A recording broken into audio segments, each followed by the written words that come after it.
Magandang umaga, narito na ang mga balita sa inyong PRTV Newsbreak. Nasa 38 na ang naitalang namatay sa 7.8 magnitude na lindol sa Mindanao. Alamin pa natin ang ibang detalye mula kay Justine Ignacio. Justine. Yes, Naomi, naitala na sa 38 ang bilang ng nasawi na dulot ng pagyanig ng magnitude 7.8 na lindol sa Mindanao. Ayon sa OCD, na dagdagan ng bilang na ito ng isa mula sa Oxargen.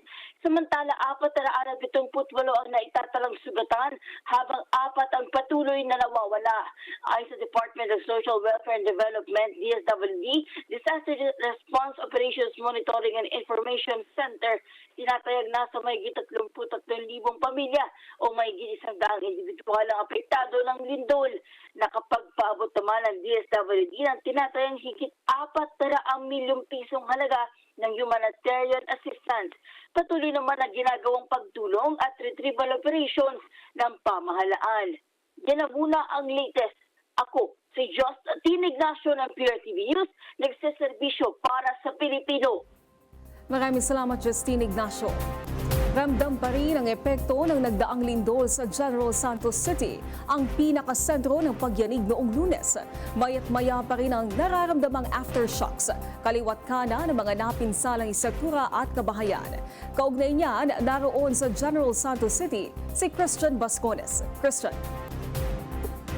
Naomi, alam mo, kami mismo naranasan namin ang isang gabing hindi mahimbing ang tulog, no? Tulad ng kinikwento ng ilang mga residente dito sa General Santos City. Pangalawang gabi na nila kasi itong dahil sa sunod-sunod na pagyanig o yung mga aftershocks, abay aligaga pa rin sila. At nandito tayo ngayon sa General Santos Public Market kung saan itong bahaging ito ng palengke bumagsak ang kilawang palapag, no? Nakikita nyo ngayon sa aking screen itong nasa likuran ko. Ito yung administrator's office ng palengke kung saan bumagsak yung kalawang palapag at isa yung naipit dyan noong mga oras na malakas yung lindol at hindi na niya naisalba ang kanyang buhay, hindi na siya nakatakas o hindi na siya nakalabas noong lumilindol kaya naipit siya sa mga bumagsak na mga itong struktura sa mga semento kaya siya ay namatay. Alam mo, pinapatigil ng lokal na pamahalaan itong operasyon ng General Santos Public Market pero apela naman ng mga stall owners na bigyan sila ng konsiderasyon. Ayon sa kanila, kailangang tulungan sila ng LGU na maglatag ng mga stall sa labas ng palengke para hindi sila mawala ng hanap buhay. Kung may lalarawan ko sa iyo ang sitwasyon dito, kaya ng tipikal na palengke dito sa bahaging sa dulo na kung saan nagkaroon ng pagbagsak ng gusali, mahihirapan talagang makalabas agad ang mga tao kapag nagkaroon ng pagyanig.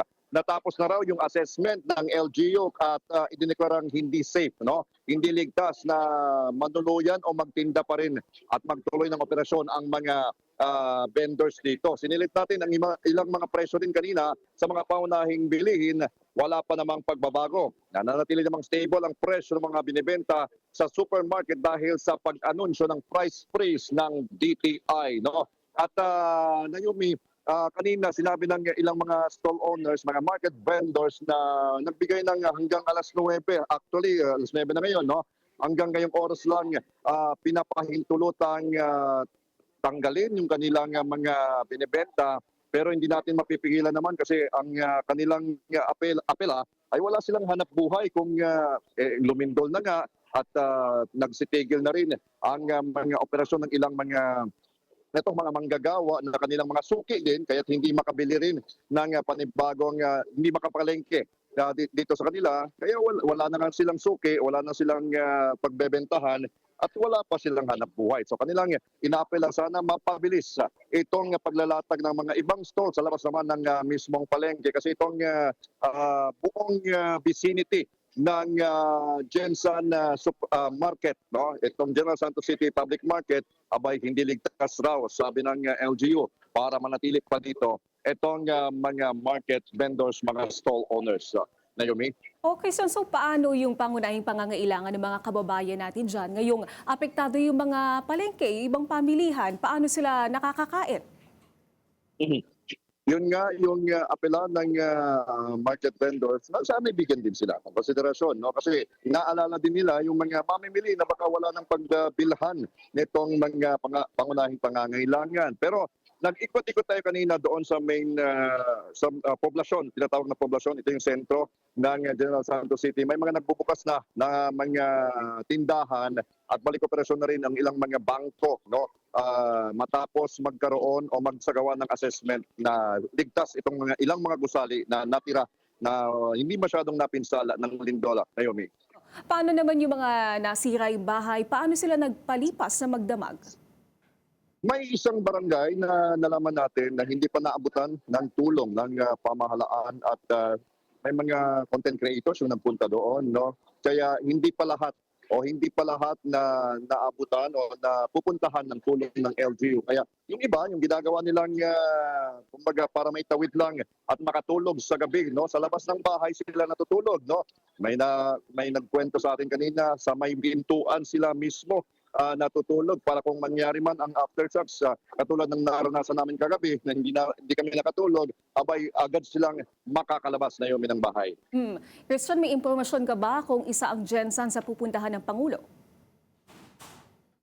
Mamayang alas 12, nakatakdang magsagawa ng situation briefing ang Pangulong Ferdinand Marcos Jr. dito mismo sa General Santos City. So mamaya bibigyan ko kayo ng detalye patungkol sa anong mga ginawa ng Pangulo dito at anong mga anunsyo ang kanyang ipinahayag para sa lahat ng mga naapektuhan nitong lindol, Naomi.